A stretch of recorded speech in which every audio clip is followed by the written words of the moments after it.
దేవానికి స్తోత్రాలు చెల్లిస్తున్నాను. ఈ నూతన సంవత్సరం ఆలోచించడానికి స్తోత్రాలు వందనాలు చేస్తున్నాను.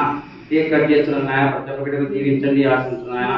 ఇటు దాన్ని ఎంతమందికి లేదు కానీ నాకు స్తోత్రాలు తెలుస్తున్నాను. మా సంఘం దినదినము అభివృద్ధి చెందమని కూడా ప్రార్థన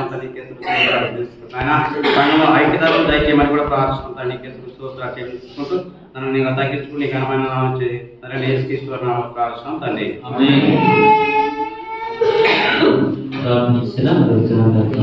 స్థానంలో